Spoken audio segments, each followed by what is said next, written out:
రేవంత్ రెడ్డికి ఒక డ్రీమ్ ఉంది, ముఖ్యమంత్రి కావాలి, మంత్రి పదవి కూడా కాంప్రమైజ్ కాలేదు. నాకు తెలుసు ఆయన కేసీఆర్ క్యాబినెట్ నుంచి పార్టీ నుంచి ఆయనకు ఆఫర్లు వచ్చినా కూడా తీసుకోలేదు.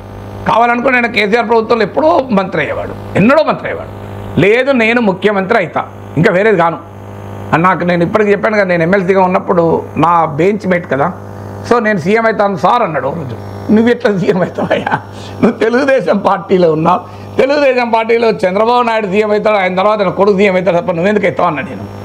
సో అంటే లేదు సార్ నాకు అదంతా తెలియదు సార్, నేనైతే అవుతా సీఎం అన్నా అన్నాడు.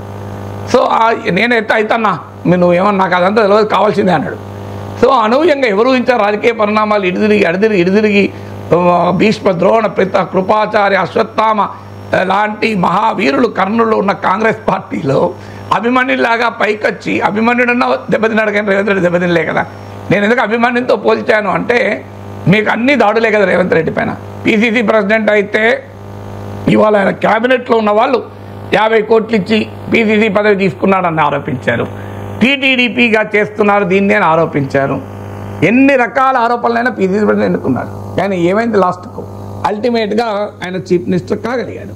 సో అందువల్ల అది మామూలు డిటర్మినేషన్ కాదు కదా. ఎన్ని దాడులు ఎదుర్కొన్నాడు. ఇప్పుడు మొన్న అసెంబ్లీలో చెప్పాడు కదా, 14 ఏళ్ళు చెల్లో పెట్టారు, నానా కష్టాలు పెట్టారని కూడా. కూతురు పెళ్ళికి కూడా నన్ను అటెండ్ కానిచ్చడానికి ఇబ్బందులు పెట్టారు అని ఒక్కదే ఒక్కరు కూతురు అనుకుంటాను. సో ఎంత బాధ ఉంటుంది ఎవరికైనా. సో ఆ పట్టుదల ఆయనలో ఉన్న ప్రత్యేకత అది నెంబర్ 1.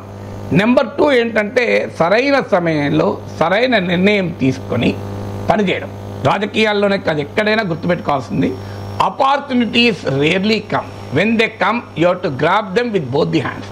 అవకాశాలు చాలా అరుదుగా వస్తాయి, వచ్చినప్పుడు 2 చేతులా లాక్కోవాలి. అది ఎవరైనా సక్సెస్ కావడానికి ప్రత్యేకత. సో కరెక్ట్గా పిసిసి ప్రెసిడెంట్ అవకాశం వచ్చింది, దాన్ని సమర్థవంతంగా ఉపయోగించుకున్నాడు, ఇప్పుడు ముఖ్యమంత్రి కాగలిగాడు. సమస్య ఏంటంటే ఇప్పుడు సమర్థవంతంగా ఉపయోగించుకోవాలి.